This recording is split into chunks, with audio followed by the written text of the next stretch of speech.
অতীতকে আঁকড়ে ধরে আমি যে আর বেঁচে নেই রে ইরা।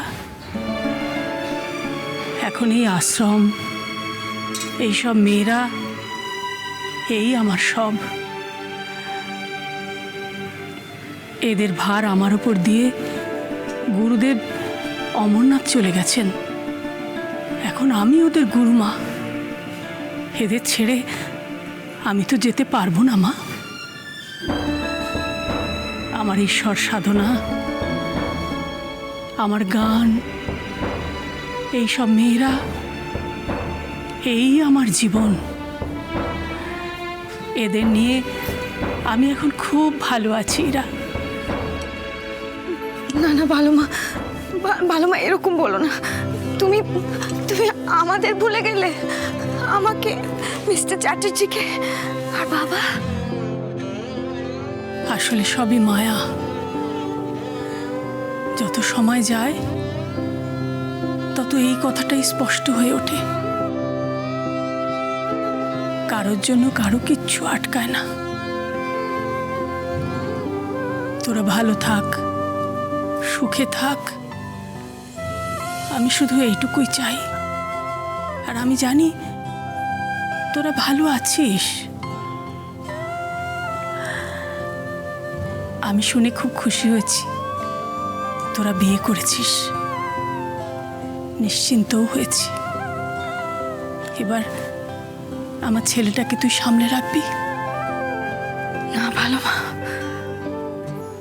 আমি বোধহয় পারবো না। আমি পারছিও না গো, কিছুই সামলাতে পারছি না। সবটাই কেমন উলটপালট হয়ে যাচ্ছে। কি হয়েছে এরা? ভালো মা, আজ আমি আমার জীবনের একটা বড় সিদ্ধান্ত নিতে চলেছি। আর সেই জন্যই বোধহয় ঈশ্বরও আজ আমাকে তোমার কাছে পাঠিয়ে দিয়েছে। কি সিদ্ধান্ত? আমাকে একটা প্রশ্নের উত্তর দেবে ভালো মা? আত্মসম্মান বড় না ভালোবাসা?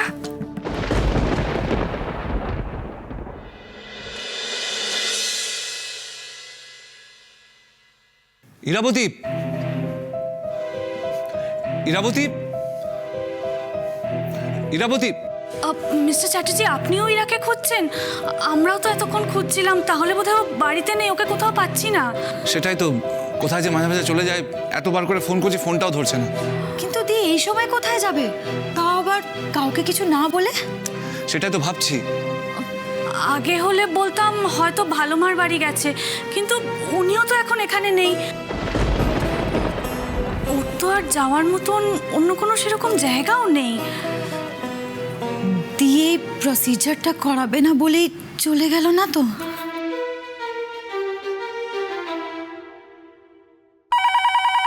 আমি দেখছি। হ্যালো, আমি কি একটু ইরাবতী মিত্রের সঙ্গে কথা বলতে পারি?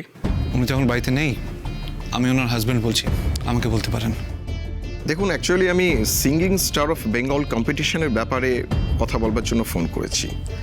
ইরাবতী মিত্র আমাদের ফাইনাল কন্টেস্ট্যান্ট। আজকে আমাদের প্রি রিহার্সাল। আজকের ইভিনিংয়ে ওনার ফাইনাল পারফরমেন্স আছে।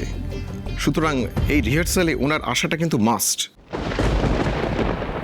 গানের কম্পিটিশন? ও হ্যাঁ, তাই তো। আজকে তো ইরার ফাইনাল। তাহলে কি ও ওখানেই গেছে নাকি? বাট আকাশদাকে কিছু না বলে? ও আকাশদা, তুমি দিকে এতবার করে বললে দি এখনো সবকিছু ছেড়ে নিজের ক্যারিয়ারের কথা ভাবছে। এটা কিরকম হলো? আকাশদা, আকাশদা, এই সেফ অ্যান্ড সিকিউর ক্লিনিকটাই কিন্তু সারোগেসির জন্য বেস্ট ক্লিনিক। আমি এত কষ্ট করে অ্যাপয়েন্টমেন্ট নিলাম। এখন যদি আমরা টাইমের মধ্যে না পৌঁছোই তাহলে সুযোগটা মিস করে যাব আকাশদা। আর আর সবচেয়ে ইম্পর্টেন্ট ব্যাপার হলো, যদি আরও কয়েক মাস দেরি হয়ে যায় তাহলে তো কাকু পুরো ব্যাপারটা জেনে যাবে। তখন কি হবে আকাশদা? Hello, hello, hello. হ্যাঁ স্যার, বলছিলাম যে আপনি আমাকে কাইন্ডলি জানাবেন উনি আসছেন কি না। না। এক্সকিউজ মি, ইরাবতী মিত্র এই গানের কম্পিটিশনটায় পার্টিসিপেট করবেন না। ওনার নামটা কাটিয়ে দিন। কি বলছেন স্যার? উনি তো আমাদের বেস্ট পার্টিসিপেন্ট ছিলেন এবং আমরা সকালে আশা করে আছি যে উনি উইনার হবেন। ওনার কিছু পার্সোনাল কমিটমেন্ট আছে যেটা ওনার গানের কম্পিটিশন থেকেও বেশি ইম্পর্ট্যান্ট। ওনার কাছে ওনার ফ্যামিলি আগে, সো উনি যাবেন না। বাট ব্রো, এটা তো বৌদির ড্রিম ছিল। বাট স্যান্ডি, আমাদের আকাশদার ইচ্ছের কথাটাও তো ভাবতে হবে। না না, ইরা এরকম করতে পারে না। তোমরা একটু দাঁড়াও, আমি দেখছি। এই প্রশ্নের মুখোমুখি একদিন আমিও হয়েছিলাম রে। সেদিন আমি আমার আত্মসম্মান বোধকেই বেছে নিয়েছিলাম। হয়তো হয়তো বাধ্য হয়েছিলাম। সেদিন আমি আমার স্বামী, সন্তান, সংসার সব কিছু ছেড়ে বেরিয়ে এসেছিলাম। তাতে সবার ভালো হবে এমনটাই আমাকে বলা হয়েছিল। তারপর এতগুলো বছর আমি ওদের ছেড়ে কাটিয়েছি। যে সম্পর্কগুলোকে, যে সময়টাকে আমি আমি আপন করে রাখবো ভেবেছিলাম, সে সব কিছু আমি হারিয়ে ফেলেছি। তারপর বেশ কয়েকবারই আমার কি মনে হয়েছে জানিস? মনে হয়েছে আমি কি করলাম? আমি কি ঠিক করলাম?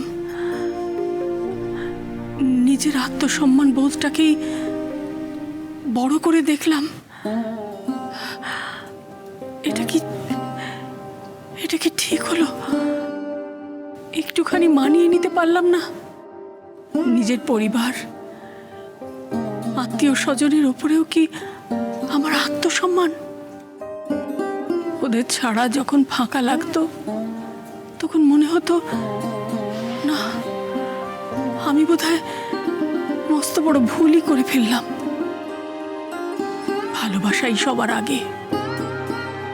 সেদিন যদি আত্মসম্মানের ওপরে ভালোবাসাকে জায়গা দিতাম, তাহলে আজ হয়তো জীবনটা এরকম শূন্য হতো না।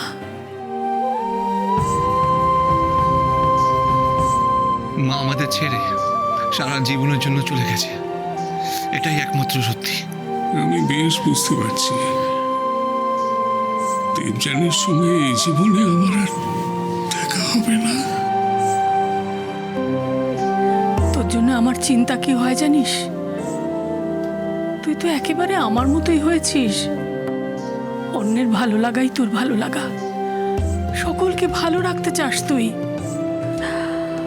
আজ হয়তো পরিস্থিতির চাপে পড়ে তুই একটা কোনো সিদ্ধান্ত নিলি, নিজের আত্মসম্মান বোধকে হয়তো এগিয়ে রাখলি, কিন্তু পরে হয়তো দেখলি আজীবন সেই সিদ্ধান্তের ভার তোকে বয়ে বেড়াতে হলো।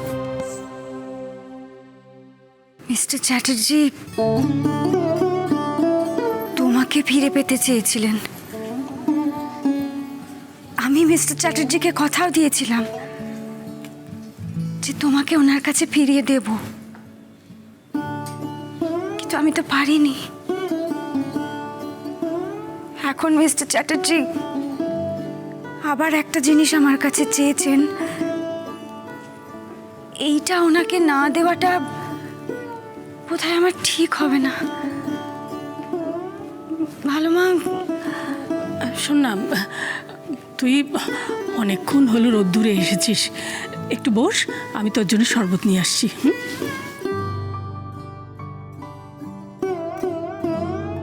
একদিন তো উনিও আমার পাশে দাঁড়িয়েছিলেন, তাহলে আজ হয়তো আমার আত্মসম্মান ভুলে আমার ভালোবাসার পাশেই আগে দাঁড়ানো উচিত। ওনার ভালো থাকাতেই যে আমার ভালো থাকা।